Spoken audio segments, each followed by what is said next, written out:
IPC के series को आगे बढ़ाते हुए आज हम एक बड़े इंपॉर्टेंट टॉपिक को समझेंगे। क्रिमिनल कॉन्स्पिरेसी मतलब कि आपराधिक षड्यंत्र। ये क्या होता है, कैसे कमिट होता है, कितनी सजा मिलती है और आखिरकार क्या डिफरेंस होता है अबैटमेंट बाय कॉन्स्पिरेसी और क्रिमिनल कॉन्स्पिरेसी के अंदर। तो आप इस वीडियो को लास्ट तक देखिएगा, बड़ी इंपॉर्टेंट वीडियो है। अगर आप मेरे चैनल के ऊपर नए हैं तो सब्सक्राइब कर दीजिए। चलिए शुरू करते हैं इस वीडियो को। हेलो दोस्तों, मैं दिनेश संधू आपका स्वागत करता हूं मेरे यूट्यूब चैनल पे। अगर आप नए हैं तो सब्सक्राइब कर दीजिए। दोस्तों, आज हम समझेंगे क्रिमिनल कॉन्स्पिरेसी को। इसको डिफाइन किया गया है सेक्शन 120 ए के अंदर। कॉन्स्पिरेसी का मतलब होता है कि जब कोई एग्रीमेंट होता है बिटवीन टू और मोर पर्सन कोई इलीगल एक्ट करने के लिए, या फिर ऐसा कोई एक्ट जो इलीगल नहीं है बाय इलीगल मीन्स, तो वहां पे वो क्रिमिनल कॉन्स्पिरेसी के ऑफेंस को कमिट करते हैं।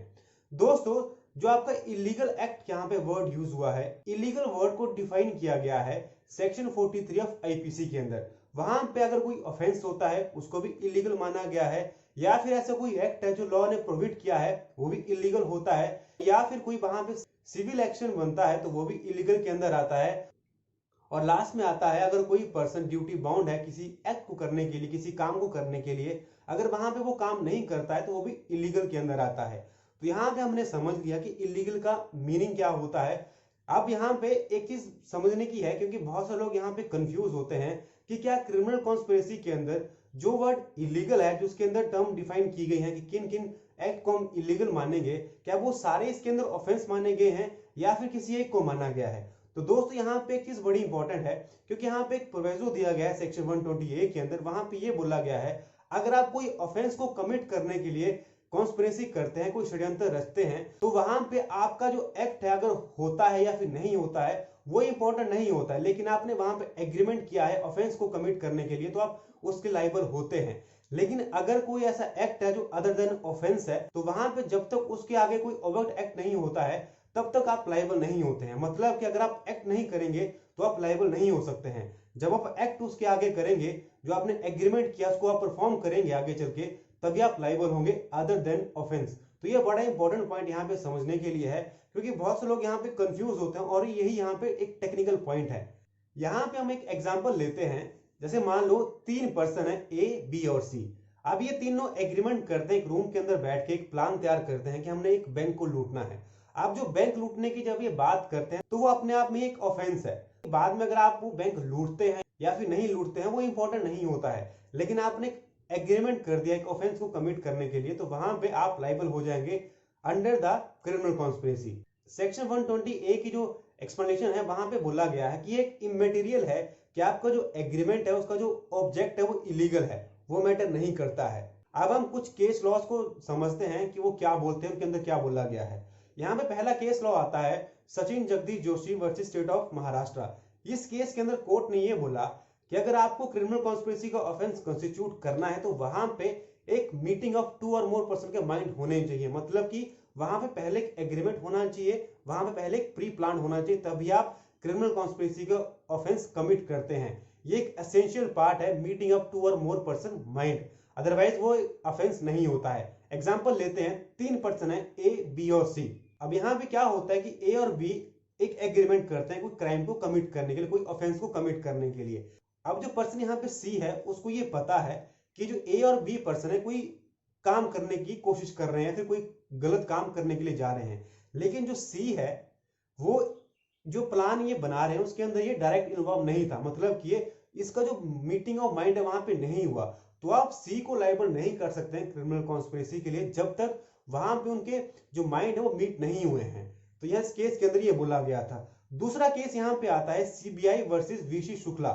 इस केस के अंदर कोर्ट ने ये बोला अगर प्रोसिक्यूशन ये प्रूव नहीं करता है कि वहां पे क्रिमिनल कॉन्स्पिरेसी हुई है तो वहां पे आप किसी भी पर्सन को लायबल नहीं कर सकते हैं क्रिमिनल कॉन्स्पिरेसी के लिए।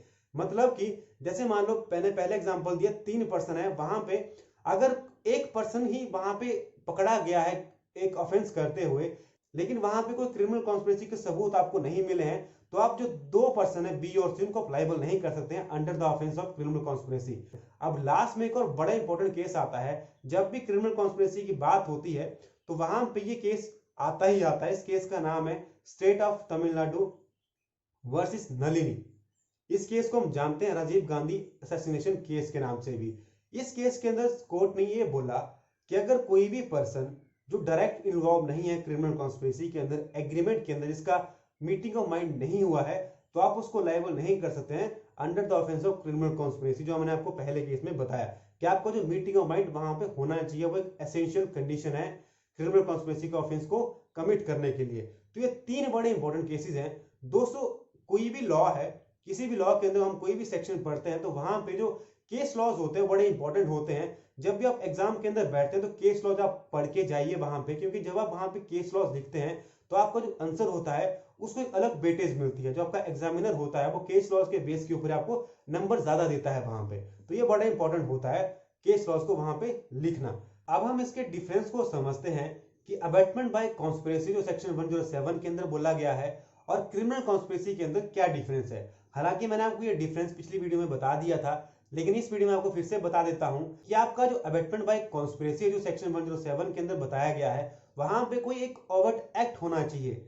मतलब कि जब कोई आपको अवेट कर रहा है कोई क्राइम करने के लिए, कोई ऑफेंस को कमिट करने के लिए, या फिर कोई इलीगल एक्ट को कमिट करने के लिए, तो वहां पे एक ओवर्ट एक्ट होना चाहिए, तभी आप लायबल होते हैं अबैटमेंट बाय कॉन्स्पिरेसी के तहत। लेकिन जो आपका जो क्रिमिनल कॉन्स्पिरेसी का ऑफेंस एक सब्सटेंटिव ऑफेंस है, अगर आप यहाँ पे किसी भी ऑफेंस को कमिट करने के लिए कोई एग्रीमेंट करते हैं, वो खुद में ही एक ऑफेंस बन जाता है, तो आप उसके लिए लायबल हो जाते हैं। तो ये बहुत बड़ा डिफरेंस है यहाँ पे सेक्शन 107 एंड सेक्शन 120A के अंदर, कि वहां पे एक ओवर्ट एक्ट होना चाहिए, यहाँ पे ओवर्ट एक्ट इंपॉर्टेंट नहीं है in the matter of offence.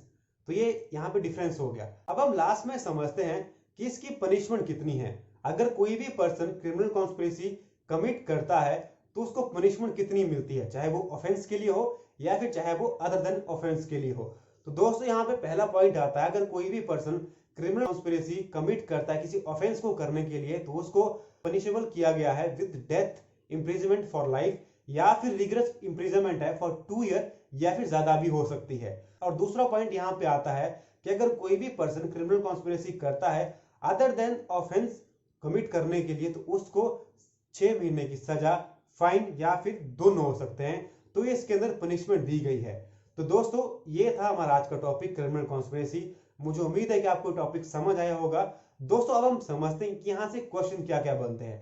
पहला क्वेश्चन यहाँ से बनता है कि इसका मीनिंग क्या है और डिफरेंस क्या है अबैटमेंट बाय कॉन्स्पिरेसी और क्रिमिनल कॉन्स्पिरेसी के अंदर, क्योंकि बहुत से लोग यहाँ पे कंफ्यूज होते हैं। और दूसरे यहाँ से इंपॉर्टेंट क्वेश्चन बनता है कि क्या जो आपका इलीगल है वो सारे के सारे एक सब्सटेंटिव ऑफेंस है, मतलब कि अगर वहां पे कोई एग्रीमेंट हो रहा है कि वो तभी लायबल हो जाते हैं, या फिर वहां पे कोई ओवर्ट एक्ट होना चाहिए वो तभी लायबल होते हैं। तो ये 2 क्वेश्चन यहाँ से बड़े इंपॉर्टेंट बनते हैं।